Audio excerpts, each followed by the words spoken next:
안녕하세요. 오늘 저희와 함께 손동원 박사님의 신학 논문을 통해 신명기의 깊은 지혜를 탐구해 볼 여러분 반갑습니다. 네, 안녕하세요. 오늘은 신명기에 나오는 그 중요한 사건들 그리고 인물들을 중심으로 해서요. 그 안에 담긴 핵심 신학 메시지를 좀 깊이 파헤쳐 보려고 합니다. 네, 마치 그 옛날 이스라엘 백성들이 약속의 땅을 바로 앞에 두고 모세의 마지막 그 간절한 당부를 들었던 것처럼요. 맞아요. 어쩌면 이 시간이 우리 삶의 중요한 어떤 지침들을 발견하는 그런 여정이 될 수도 있겠습니다. 뭐랄까 익숙하다고 생각했던 신명기인데 그렇죠. 손동훈 박사님의 통찰을 통해서 우리가 미처 몰랐던 이런 의미가 있었나 하는 놀라운 것들을 발견하게 될지도 모르겠습니다. 자, 그럼 한번 들어가 볼까요? 네, 좋습니다. 우선 신명기, 모세오경의 마지막 책이죠. 이제 곧 가나안 땅에 들어갈 그 이스라엘 백성들에게 모세가 마지막으로 전한 세 편의 설교입니다. 모압 평지에서요. 네, 세 편의 설교. 근데 그 책 이름부터가 좀 흥미롭단데요. 히브리어 이름이 따로 있다고요? 네. 히브리어로는 데바림이라고 합니다. 이게 신명기 1장 1절에 나오는 단어인데 뜻은 말씀들이에요. 말씀들. 그냥 말씀이 아니라 말씀들이군요. 네. 이게 중요한 게 신명기가 그냥 과거 기록 모음집이 아니라는 거죠. 지금도 우리에게 살아있는 말씀으로 계속 선포되고 있다는 그런 뉘앙스를 담고 있거든요. 그렇군요. 살아있는 말씀. 근데 보통 저희는 그 헬라어 이름 듀테로노미온 이걸로 더 많이 알잖아요. 두 번째 율법이라는 뜻으로요. 맞습니다. 그게 사실은 좀 오해에서 기록된 이름이라고 할 수 있죠. 신명기 17장 18절에 율법서의 복사본이라는 구절이 있는데 이걸 두 번째 율법으로 잘못 번역하면서 그렇게 불리게 된 겁니다. 오역이었군요. 네. 그래서 신명기는 그냥 신해산 율법을 반복하는 책이 절대 아니고요.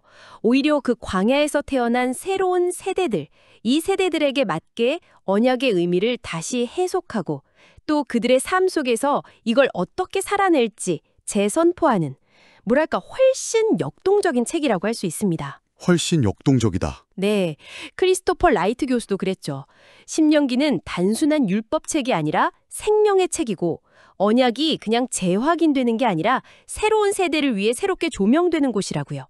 정말 구약 신학의 심장부라고 해도 과언이 아닙니다. 구약 신학의 심장부라. 와, 무게감이 확 느껴지네요. 네, 그렇습니다. 그래서 이 논의를 시작하면서 라틴어 문구 하나를 좀 나누고 싶어요. 에드 폰테스, 아드베르바, 아드비탐. 와드 폰테스, 아드베르바, 아드비탐. 무슨 뜻인가요? 근원으로, 말씀으로, 삶으로 라는 뜻입니다. 신명기가 바로 이 세 가지를 강조하거든요. 하나님께서 이스라엘을 어떻게 구원하셨는지 그 역사적 뿌리, 즉 근원을 기억하고 그 과정에서 주신 가르침, 말씀을 마음에 새기고 그리고 그것을 오늘 우리의 구체적인 삶 속에서 실천하도록 이끈다는 거죠. 이게 진짜 신앙 여정의 시작점이라는 겁니다. 근원으로, 말씀으로, 삶으로. 좋습니다. 그럼 이제 본격적으로 손동원 박사님의 통찰을 따라가 보죠. 첫 번째 핵심, 바로 오직 한 분이신 하나님의 절대 주권입니다. 그 당시 가나안 땅은 온갖 신들로 가득했잖아요. 다신론 문화였는데 그 속에서 하나님은 오직 한 분이다. 이 외침이 왜 그렇게 중요했을까요? 그게 단순한 종교 선택의 문제가 아니었기 때문입니다. 이스라엘 공동체의 정체성, 더 나아가서는 생존 자체가 걸린 아주 절박한 문제였어요. 신명기 신학 전체를 딱 바치고 있는 기둥이 바로 이 유일신론이거든요. 생존의 문제였다. 네, 그래서 나오는 유명한 구절이 신명기 6장 4절, 쉐마 이스라엘이죠. 이스라엘아 들으라, 우리 하나님 여호와는 오직 유일한 여호와이시니. 쉐마 이스라엘. 저희도 참 많이 듣고 외우는 구절인데 여기서 듣는다는 거랑 유일하다는 게 생각보다 의미가 훨씬 깊다고요. 네, 그렇습니다. 히브리어로 쉐마, 암쉐는 그냥 귀로 듣는 걸 넘어서요. 마음을 다해서 듣고 순종하고 받아들인다. 이런 아주 능동적인 의미가 있어요. 듣고 순종하고 받아들인다. 네. 그리고 유일한으로 번역된 에하드, 다해. 이건 단순히 숫자 하나가 아니에요. 다른 어떤 것과도 비교할 수 없고 나뉠 수도 없는 완전한 하나됨. 즉 하나님의 절대적인 유일성, 통일성을 강조하는 단어입니다. 다른 신들, 비교 대상 자체가 안 된다는 거죠. 존재론적으로 유일무이하다는 선언입니다. 와, 그냥 하나님은 한 분이다라는 사실을 말하는 게 아니라 정말 강력한 신앙 고백이었군요. 이게 그들의 삶에는 구체적으로 어떤 영향을 미쳤을까요? 당시 가나안 문화에서는 풍요를 위해서, 전쟁에서 이기기 위해서 각기 다른 신들을 섬기는 게 당연했어요. 그런데 신명기는 이스라엘에게 아니다. 오직 여호와 하나님 한 분만이 너희 삶의 모든 영역을 다스리시는 절대 주권자시다. 이걸 선포하는 겁니다. 네. 특히 과거에 그 금송아지 만들었던 사건 있잖아요. 뼈아픈 실패죠. 그걸 기억하게 하면서 하나님 외에 다른 신을 섬기는 게 얼마나 파괴적인 결과를 가져오는지 아주 생생하게 경고하는 겁니다. 하나님을 유일한 분으로 인정하고 그분께만 충성하는 것, 그게 바로 생명의 길이라는 거죠. 이 중요한 메시지를 다음 세대에게 전하는 중심 인물은 역시 모세였겠네요. 맞습니다. 모세는 그 40년 광야 생활 동안 이 하나님의 유일신 그리고 그분의 신실하심을 정말 온몸으로 경험했잖아요. 이제 약속의 땅을 바로 앞에 둔 새로운 세대에게 다른 무엇과도 타협할 수 없는 이 유일신 신앙을 심어주는 것. 그게 그의 마지막 사명이었던 거죠. 네. 손동환 박사님은 스가랴 1장 3절 말씀 너희는 내게로 돌아오라 그리하면 나도 너희에게로 돌아가리라 이걸 인용하시면서요. 주변의 그 수많은 우상들, 가짜 가치들로부터 돌이켜서 오직 한 분 하나님께로 향할 때 그때 개인과 공동체의 진정한 회복이 시작된다는 점을 강조하셨습니다. 하나님이 유일하시다는 걸 아는 데서 그치지 않고 이제 그 언약 관계 안에서 어떻게 살아야 하는가 이게 자연스럽게 연결되네요. 이게 바로 두 번째 통찰, 언약에 대한 신실한 응답이군요.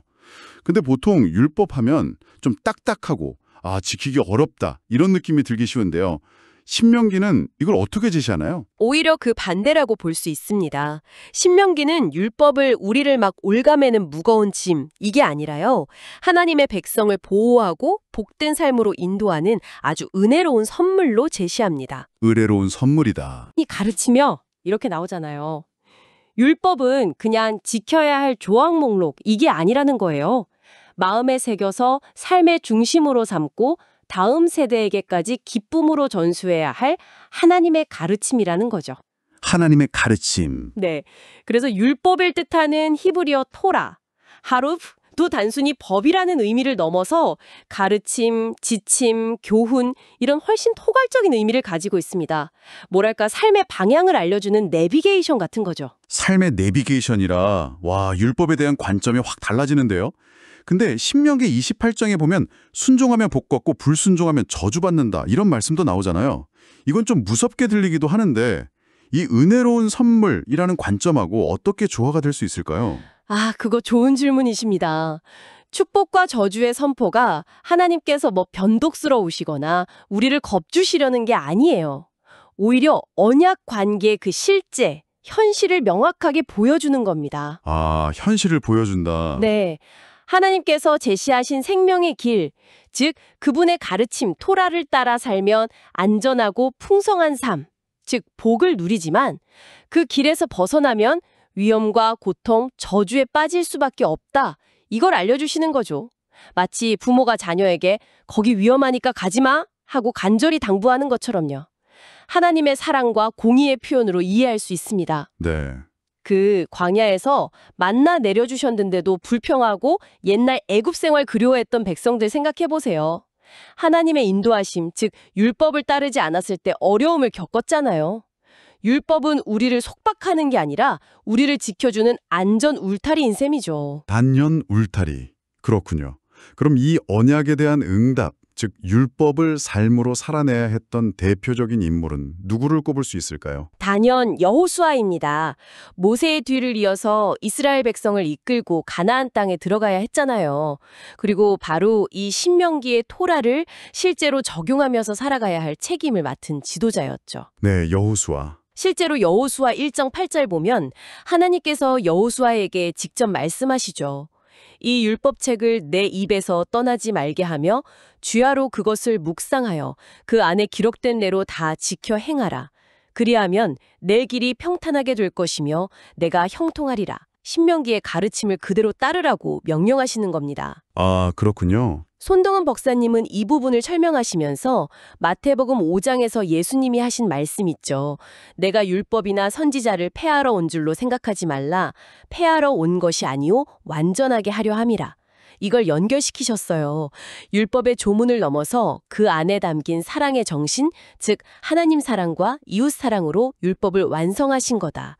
결국 율법, 토라의 핵심은 억압이 아니라 관계, 하나님과의 관계, 그리고 이웃과의 관계를 바로 세우는 사랑의 지침이라는 거죠. 유일하신 하나님, 그리고 그분과의 언약에 대한 응답으로서의 삶의 가르침, 토라. 이제 세 번째 통찰로 넘어가 보겠습니다. 기억의 신학인데요. 신명기에서는 유독 기억하라 라는 말이 정말 많이 반복되잖아요. 왜 과거를 돌아보는 걸 그렇게 주류하게 강조했을까요? 네. 신명기에서 기억은 그냥 옛날에 이런 일이 있었지 하고 회상하는 게 아닙니다. 그 이상이에요. 그것은 이스라엘의 정체성을 형성하고 현재 신앙을 다지고 또 미래를 향한 소망을 갖게 하는 핵심적인 동력입니다. 핵심 동력이다. 네.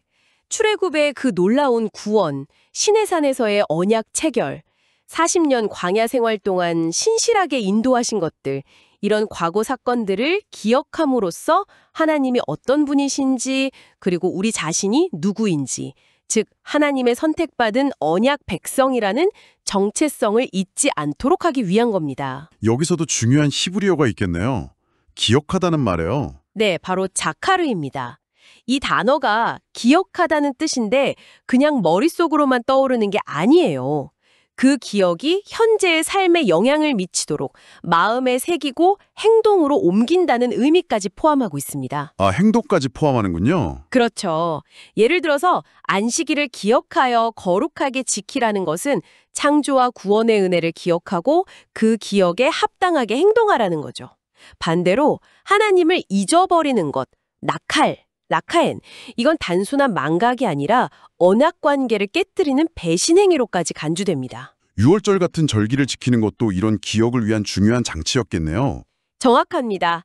유월절 양을 먹으면서 출애굽 때 그 긴박했던 구원의 밤을 기억하고 오순절에 첫 열매 드리면서 시내산 언약 기억하고 이런 절기들은 공동체가 함께 하나님의 은혜를 기념하고 또 다음 세대에게 그 기억을 전수하는 아주 중요한 교육의 장이었죠. 네. 반대로 생각해보면 광야에서 만나랑 메추라기 먹고도 금방 원망하고 불평했던 백성들 모습 있잖아요. 그게 하나님의 은혜를 얼마나 쉽게 잊어버리고 죄에 빠질 수 있는지를 보여주는 예입니다. 그렇다면 이 기억의 신학의 중심에는 누가 있는 걸까요? 과거를 기억해야 하는 이스라엘 백성일까요? 아니면 물론 르송엘의 기억이 중요하죠. 하지만 이 신학의 진짜 중심에는 당신의 백성을 결코 잊지 않으시고 약속에 따라 구원 역사를 이끌어 가시는 여호와 하나님 자신이 계십니다. 하나님 자신이 중심이시다. 네, 신명기는 끊임없이 내 하나님 여호와께서 행하신 일을 기억하라 라고 말하잖아요. 이게 뭐냐면 하나님께서 과거에도 신실하셨고 현재에도 우리와 함께 계시며 미래에도 변함없이 우리를 인도하실 거다. 이런 믿음을 심어주기 위한 겁니다. 네네. 손동원 박사님은 신명기 12장 5절 말씀 오직 너희의 하나님 여호와께서 자기의 이름을 두시려고 너희 모든 지파 중에서 택하신 곳인 그 계실 곳으로 찾아 나아가서 이 구절을 언급하시면서요. 성전 같은 특정 장소를 기억하는 것조차도 단순히 건물을 기억하는 게 아니라 그곳에 임재하시고 우리와 관계 맺으시는 하나님을 기억하는 중요한 신앙 행위라고 설명하셨습니다. 결국 기억하라는 명령은 하나님과의 살아있는 관계를 계속 이어가라는 초청인 셈이죠. 아까 나왔던 쉐마, 듣다와 연결하면 듣고 기억하고 순종하는 이런 신앙의 선순환 구조가 만들어지는 겁니다. 듣고 기억하고 순종하는 삶. 이게 개인을 넘어서 이제 공동체 전체로 확장되는군요. 네 번째 통찰, 거룩한 공동체의 정체성입니다. 이스라엘은 주변 민족들과는 다른 거룩한 백성으로서 구체적으로 어떻게 다르게 살아야 했을까요? 네. 신명기는 이스라엘이 그냥 혈연 집단, 민족 공동체, 이게 아니라 하나님께 특별히 구별되어서 부름받은 거룩한 백성, 케도심, 시도시크라는 점을 계속 강조합니다. 이 거룩함이라는 게 단지 종교적인 의례를 잘 지키는 것, 이걸 넘어서요. 공동체 안에서 하나님의 성품, 특히 정의와 사랑을 실천하는 구체적인 삶의 방식으로 드러나야 했습니다. 하나님의 성품, 정의와 사랑. 네, 세상과는 다른 가치, 다른 기준으로 살아가는 구별된 공동체의 모습을 보여줘야 했던 거죠. 그 구별된 삶의 방식 중에 특별히 강조된 부분이 있었나요? 네, 아주 두드러지는 게 있습니다. 바로 사회적 약자들, 그러니까 고아, 과부, 그리고 나그네, 외국인 거주자를 돌보고 그들의 권리를 보호하라는 명령입니다. 이게 정말 반복해서 나와요. 아, 약자 보호군요. 네, 신명기 24장 17절 같은 곳 보면 너는 객이나 고아의 송사를 억울하게 하지 말며 과부의 옷을 전당 잡지 말라. 아주 구체적으로 명하죠. 왜 이렇게까지 반복할까요? 바로 이스라엘 백성들 자신이 애굽에서 나그네였고 종살이하면서 억압받았던 그 경험을 기억하라는 겁니다. 여기서 또 기억의 신학이 나오죠. 아, 또 연결되네요. 네, 이제는 하나님의 은혜로 자유를 얻었으니까 너희 공동체 안에 있는 약자들에게 하나님의 정의와 사랑을 베풀어야 한다 이겁니다. 공동체 안에서 실현되는 정의, 즉 미시파트는 단순히 법을 지키는 걸 넘어서 모든 구성원이 하나님의 공의와 사랑 안에서 보호받고 존중받는 것을 의미합니다. 가나안 땅에 정착한 이후에 만들어진 여러 제도들, 토지 분배나 안식년, 희년 같은 것들도 다 이런 정의로운 공동체를 위한 장치였겠군요. 그렇습니다. 맞아요. 각 지파에게 공평하게 땅을 나눠주고 또 안식년이나 희년 제도를 둬서 빚 때문에 땅을 잃거나 노예가 된 사람들이 다시 회복할 기회를 얻도록 한 것.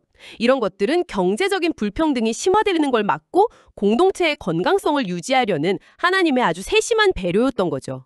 이런 제도를 통해서 이스라엘은 주변 민족들과는 확연히 다른 정의롭고 자비로운 공동체의 모습을 보여주도록 부름받은 겁니다. 이 거룩한 공동체를 유지하는데 좀 특별한 역할을 맡은 그룹은 없었나요?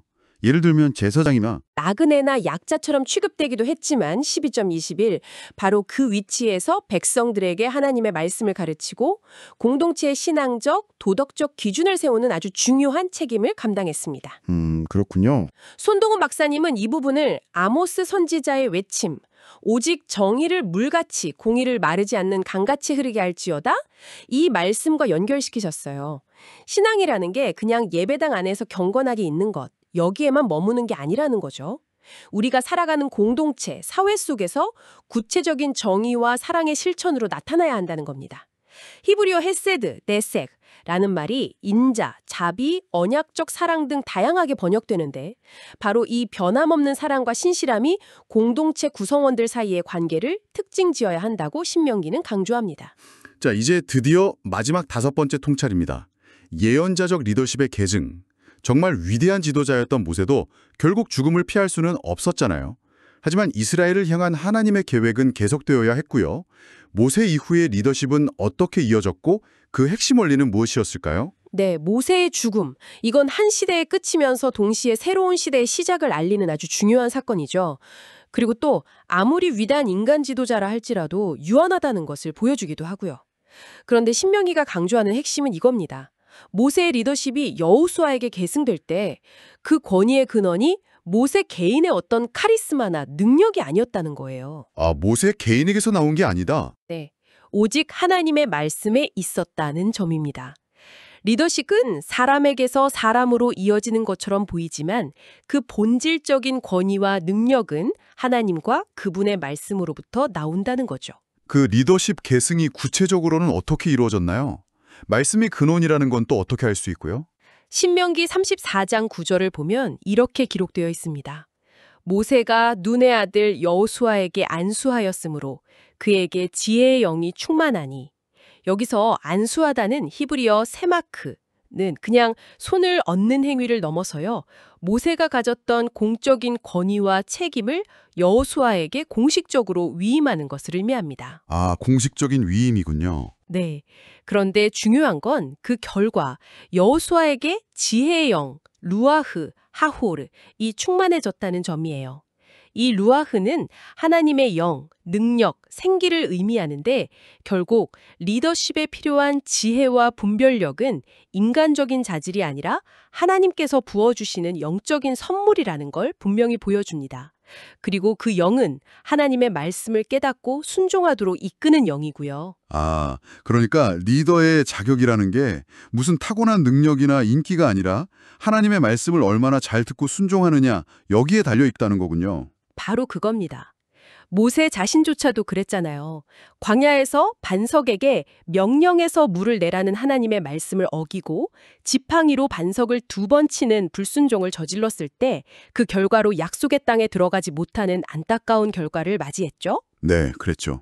이건 아무리 위대한 지도자라 할지라도 하나님의 말씀에 대한 순종을 떠나서는 결코 성공적인 리더십을 발휘할 수 없다는 걸 정말 뼈아프게 보여주는 사례입니다. 리더십의 성공 여부는 철저히 말씀 순종에 달려 있다는 거죠. 그렇다면 이 5번째 통찰의 핵심 인물은 모세와 여호수아, 이 두 사람의 관계 그 자체라고 볼 수 있겠네요. 네, 맞습니다. 모세와 여호수아, 이 두 사람은 말씀에 기반한 리더십이 어떻게 세워지고 또 계승되는지를 보여주는 아주 중요한 모델입니다. 모세는 하나님의 말씀을 받아서 이전 시대를 이끌었던 위대한 예언자적 지도자였고, 여호수아는 모세로부터 그 말씀을 이어받아서 새로운 시대를 열어가야 할 책임감 있는 계승자였죠. 이들의 관계는 개인의 역량이 아니라 변함없는 하나님의 말씀, 다바르, 라바르에 대한 순종이 시대를 초월해서 리더십의 핵심이라는 것을 우리에게 가르쳐줍니다. 다바루, 그 말씀이군요. 네, 이 다바르는 단순히 말이라는 뜻뿐만 아니라 사건, 일, 실체라는 의미까지 포함해요. 하나님의 말씀이 세상을 창조하고 역사를 이끌어가는 실제적인 능력이라는 걸 잘 보여주는 단어죠. 와, 손동원 박사님은 신명기 18장 18절 하나님께서 모세에게 하신 약속 내가 내 말을 그의 입에 두리니 내가 그에게 명령하는 것을 그가 무리에게 다 말하리라.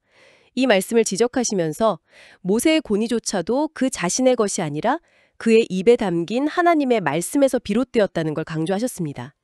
그리고 이 말씀의 권위는 여호수아를 거쳐서 궁극적으로는 말씀 그 자체이신 예수 그리스도 안에서 온전히 성취된다고 설명하셨어요.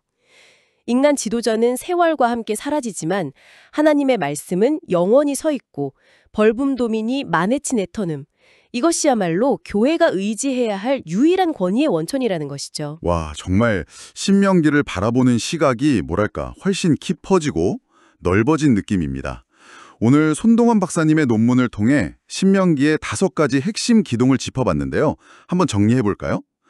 첫째, 세상의 다른 신들과는 구별되는 오직 한 분, 하나님의 절대 주권. 네. 둘째, 그 하나님과의 언약 관계 안에서 기쁨으로 응답하는 삶의 방식으로서의 율법, 즉 토라. 맞습니다. 셋째, 과거에 베푸신 하나님의 은혜와 구원 역사를 잊지 않고 현재의 삶으로 가져오는 기억, 자카르. 그렇죠. 기억이 중요하죠. 넷째, 세상과는 다른 정의, 미시파트와 사랑, 헤세드를 실천하는 거룩한 공동체의 정체성. 네, 공동체. 그리고 마지막 5째, 인간의 능력이 아니라 영원한 하나님의 말씀, 다바르에 기반한 리더십의 계승. 이렇게 요약해 볼 수 있겠네요. 네, 아주 정확하게 요약해 주셨습니다. 그리고 이 신명기의 신학적 관점은요, 이후 이스라엘 역사를 기록하고 해석하는 데 아주 중요한 틀을 제공했어요. 흔히 신명기 사관이라고 부르는데, 아, 신명기 사관. 네, 여호수아부터 열왕기까지의 역사를 하나님께 순종하면 복을 받고 불순종하면 심판을 받는다. 이런 관점에서 서술하는 거죠. 물론 이 단순한 도식을 넘어서 신명기가 궁극적으로 요구하는 것은 신명기 10장 12절 말씀처럼 내 하나님 여호와를 경외하여 그의 모든 도를 행하고 그를 사랑하며 마음을 다하고 뜻을 다하여 내 하나님 여호와를 섬기는 것입니다. 여기서 경외하다는 히브리어 야레, 에라는 그냥 벌벌 떠는 두려움이라기보다는 하나님의 그 위대하심과 거룩하심을 인정하면서 존경과 경외심을 가지고 그분 앞에 엎드리는 태도를 의미합니다. 구약뿐 아니라 신약 시대를 사는 우리에게도 이 신명기의 메시지가 여전히 중요하게 다가오는 지점들이 있을 것 같아요. 그렇죠? 물론입니다. 아주 중요하죠. 신명기의 많은 약속과 가르침들이 예수 그리스도 안에서 새롭게 성취되고 완성됩니다. 예를 들어 신명기 18장에서 예언된 모세와 같은 선지자, 이게 바로 예수님을 가리키는 것으로 이해되고요. 예수님 스스로도 광야에서 사탄의 시험 받으실 때 신명기 말씀을 인용해서 물리치셨잖아요. 네, 맞아요. 또 율법의 핵심을 하나님 사랑과 이웃 사랑으로 요약하시면서 율법의 정신을 완성하셨죠. 히브리서에서 말하는 새 언약은 돌판이 아니라 우리 마음판, 레부, 벨, 마음, 생각, 의지의 중심이죠. 에 새겨지는 내면으로부터의 변화를 가져오는 언약입니다. 신명기가 그토록 간절히 바랐던 진정한 순종이 바로 그리스도를 통해서 가능하게 된 겁니다. 아, 마음판에 새기는 언약? 네, 조직 신학적으로 봐도 신명기는 오늘날 우리 신앙의 핵심 가치들을 끊임없이 되새기게 합니다. 하나님의 절대적인 주권 앞에서 우리가 얼마나 겸손해야 하는지, 하나님과의 인격적인 언약 관계가 얼마나 소중한지, 그리고 우리가 속한 공동체 안에서 실천해야 할 정의와 사랑의 윤리, 특히 신명기 6장 5절에 너는 마음을, 레부를 다하고 뜻을 다하고 힘을 다하여 내 하나님 여호와를 사랑하라. 이 명령은 우리의 지성, 감정, 의지, 즉 전인격을 다해서 하나님을 사랑하라는 요구고요. 이게 모든 신앙생활의 출발점이자 목표가 되어야 함을 가르쳐줍니다. 그렇다면 이 깊고 풍성한 신명기의 통찰들을 오늘 우리의 삶 속에서 어떻게 살아낼 수 있을까요? 한 3가지 정도로 실천 원칙을 제안해 볼 수 있을 것 같습니다.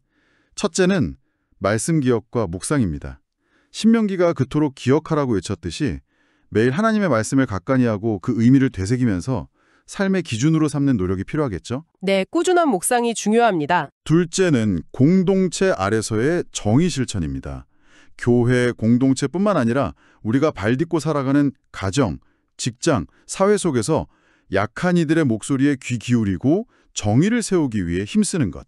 이게 거룩한 백성의 마땅한 모습 아닐까요? 맞습니다. 삶으로 보여줘야죠. 그리고 셋째는 다음 세대의 신앙 전수입니다. 모세가 정말 마지막 힘을 다해서 다음 세대에게 말씀을 전했듯이 우리도 자녀들과 다음 세대에게 말로만 아니라 삶으로 신앙의 유산을 물려주는 책임을 다해야 하겠습니다. 네, 정말 중요한 책임이죠.